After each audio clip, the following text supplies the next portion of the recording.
Ibu Ida. Ya, gimana kabarnya hari ini, Bu? Alhamdulillah baik, sehat. Bagaimana sekolahnya, Bu? Alhamdulillah saya sehat, Bu.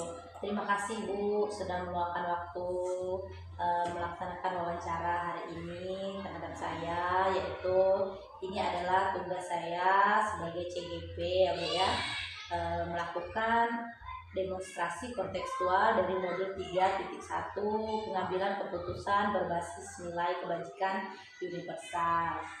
Baik Ibu, di sini saya akan bertanya-tanya kepada Ibu tentang dilema etika, bujukan moral, dan pengambilan keputusan yang terjadi di sekolah kita selama ini ya Bu. Baik Bu, kita langsung saja ya Bu ya. Pertama gini Bu, selama ini bagaimana Ibu dapat mengidentifikasi kasus-kasus yang merupakan dilema etika atau bujukan moral, Bu? Selama ini yang saya lakukan yaitu saya mengamati dulu suatu permasalahan yang ada di sekitar saya. Selanjutnya mengumpulkan informasi yang nyata atau yang faktual, dan selanjutnya saya menentukan suatu keputusan. Yang keputusan itu juga mengacu pada peraturan-peraturan yang ada, terutama peraturan kode etik. Ya, baik Ibu. Selanjutnya Bu ya, bagaimana Ibu menjalankan pengambilan keputusan di sekolah ini, terutama kasus-kasus di mana ada dua kepentingan gitu Bu ya, yang sama-sama benar, sama-sama mengandung nilai kebajikan. Ya. Dalam mengambil keputusan itu, saya pertama harus selalu kembali ke peraturan yang ada ya. Jadi setiap keputusan harus berdasarkan keputusan atau peraturan yang ada. Setiap pengambilan keputusan, saya juga selalu berkomunikasi dengan teman-teman sejawat. Apakah keputusan saya tadi sudah benar?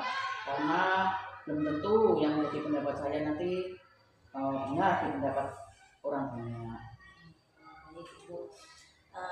Gini selanjutnya Bu, langkah-langkah prosedur seperti apa yang biasa Ibu lakukan selama ini, Bu?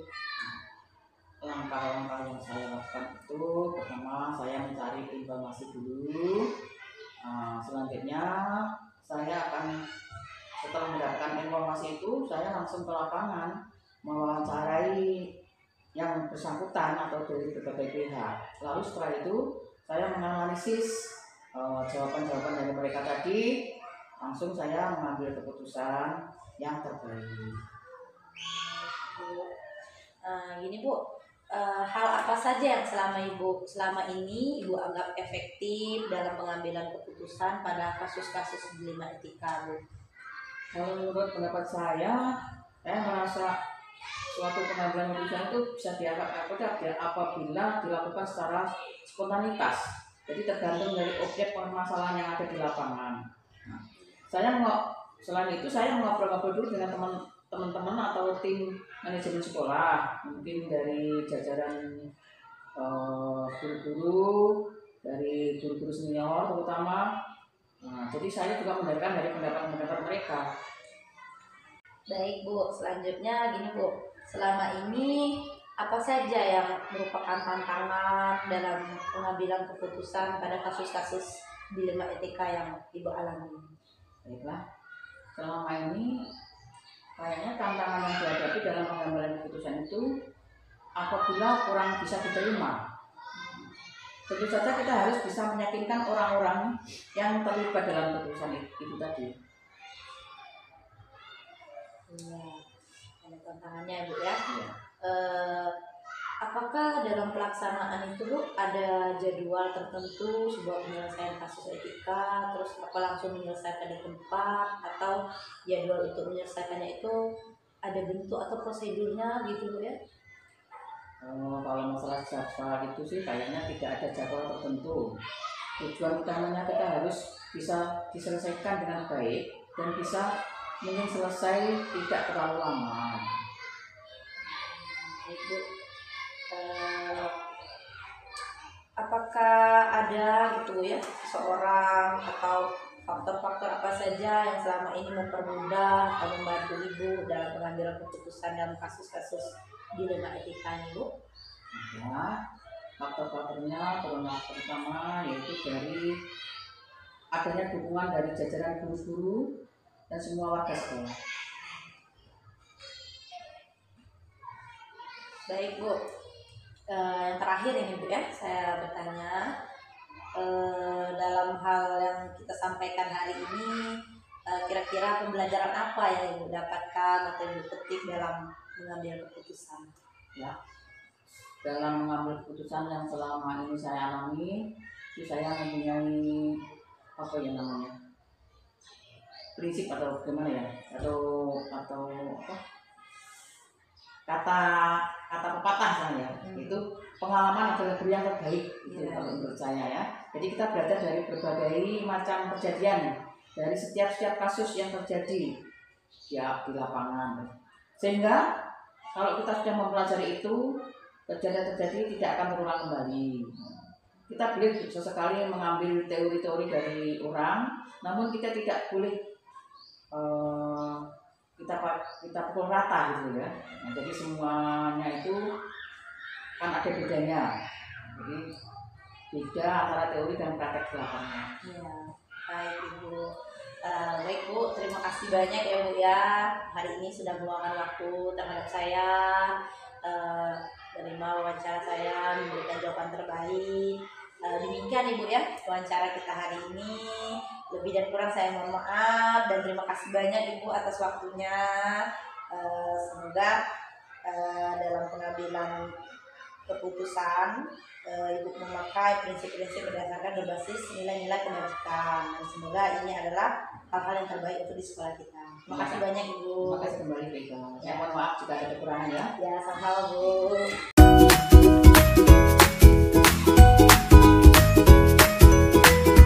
Oke Bapak. Selamat sore Bu. Gimana kabarnya hari ini Pak? Alhamdulillah sehat. Alhamdulillah sehat. Maaf nih ya Pak ya, sebelumnya saya mengganggu waktu Bapak sore ini. Terima kasih juga Bapak sudah meluangkan waktu untuk berwawancara dengan saya.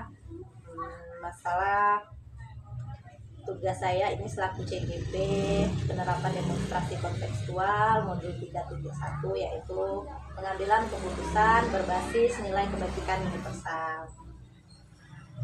Ya Bapak, kita langsung aja ya Pak ya wawancaranya. Baik Pak. Ini Pak, yang pertama, selama ini bagaimana Bapak bisa mengidentifikasi kasus-kasus yang merupakan dilema etika atau bujukan moral yang terjadi di sekolah yang Bapak pimpin? Ya, kalau yang saya ambil pengalaman saya, ya saya mengamati dulu suatu permasalahan yang terjadi di sekolah itu ya. Kita tidak langsung ambil keputusan ya, kita cari informasi yang tekstual ya, yang faktanya apa ya, baru kita menyelesaikan masalahnya. Karena apa, kalau suatu permasalahan yang kita ambil tidak melalui pengumpulan data itu biasanya bermasalah. Selanjutnya Pak, selama ini bagaimana Bapak melakukan pengambilan keputusan di sekolah yang Bapak pimpin, terutama jika ada kasus di mana kasus itu sama-sama benar, sama-sama penting dan mengandung nilai kebajikan universal? Dalam pengambilan keputusan harus selalu dikembalikan semuanya itu kepada aturan. Masalahnya biasanya ya, kalau pengambilan keputusan itu biasanya ada pro dan kontra itu positif. Jadi kita harus duduk bersama, cari jalan keluarnya, jangan sampai kita mengambil keputusan tapi suatu lain pihak itu dirugikan. Jadi kita ambil walaupun itu ibarat kita kan seperti buat semalaman. Kalau memang baik-baik semua, kalau wajar semua, jadi kita ambil sama, cari solusi, cari jalan keluar yang terbaik supaya semuanya bisa diterima. Jangan melakukan satu sama lain. Selanjutnya Pak, dalam Bapak melakukan pengambilan keputusan tersebut, adakah langkah-langkah atau prosedur yang Bapak biasa gunakan selama ini? Ya, kalau langkah-langkah yang saya ambil itu karena sekolah itu kan bukan milik kepala sekolah, jadi sekolah itu tim ya, apa artinya kepala sekolah tanpa guru. Jadi untuk mengambil keputusan itu kita libatkan teman sejawat, guru, warga sekolah. Kalau memang itu urgenian, ya kita melibatkan komputer. Supaya apa? Ya, suatu keputusan itu walaupun kita sudah melalui aturan-aturan yang benar, tapi kadang-kadang kita melupakan ya kepentingan orang lain. Jadi kita harus bermusyawarah, cari jalan keluar yang terbaik. Ya, kita teman sejawat, guru yang bisa memberi wawasan yang baik untuk terjadinya atau terciptanya sekolah yang nyaman. Selanjutnya Pak, hal apa saja yang selama ini yang Bapak anggap efektif dalam pengambilan keputusan dalam kasus dilema etika?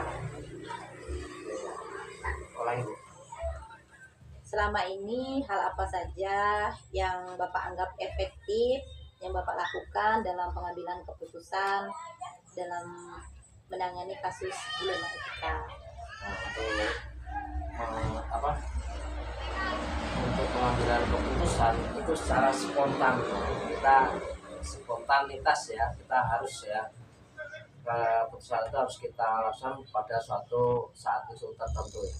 Pokoknya itu terjadinya sekarang ya kita harus ambil keputusan secepatnya. Nah, jangan sampai ditunda, karena apa? Kalau ditunda itu masalah itu bisa bertambah banyak. Jadi sebaiknya kita lakukan secara cepat selesai. Baik Bapak, sekarang saya melanjutkan pertanyaan saya, yaitu hal apa saja yang selama ini merupakan tantangan Bapak dalam mengambil keputusan pada kasus-kasus dilema etika yang terjadi di sekolah yang Bapak pimpin? Tantangan yang dihadapi dalam pengambilan keputusan apabila kurang bisa diterima oleh hak atau yang bermasalah, itu harus kita duduk bersama. Kita yang penting kita ambil pakai aturan yang berlaku. Jadi kita kasih pengertian supaya yang bermasalah itu bisa menerima, minimal dia ngerti. Nah, jadi kan itu bisa ngerti dan tidak akan mengulangi lagi atau seperti apa. Umpamanya dia bermasalah, dia tahu permasalahan saya itu ini yang tidak dilakukan. Baik Pak, selanjutnya apakah Bapak memiliki tatkala atau jadwal khusus ketika Bapak menyelesaikan sebuah masalah dilema etika, atau Bapak menyelesaikannya langsung di tempat atau ada jadwal tersendiri gitu Pak? Kalau permasalahan itu tidak bisa terjadwal karena permasalahan datanya dengan tiba-tiba ya. Jadi kalau ada suatu permasalahan, kalau bisa itu diselesaikan secepat mungkin, jangan sampai ditunda-tunda. Kalau ditunda itu akan berdampak tidak baik.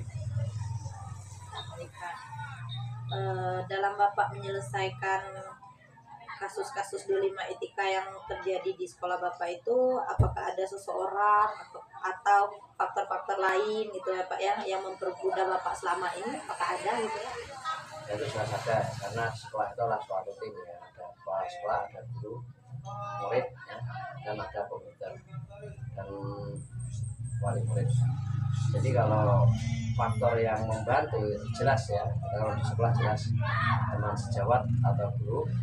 Nah, seandainya itu memang belum bisa menyelesaikan, ya kita undang komputer. Tapi mudah-mudahan warga sekolah yang dari sekolah seperti itu sudah bisa menyelesaikan. Baik Pak, ini terakhir ya Pak ya pertanyaan dari saya. Kira-kira nih Pak, dari semua hal yang sudah Bapak sampaikan, pembelajaran apa yang bisa Bapak ambil dalam mengambil keputusan dalam menghadapi kasus-kasus dilema etika?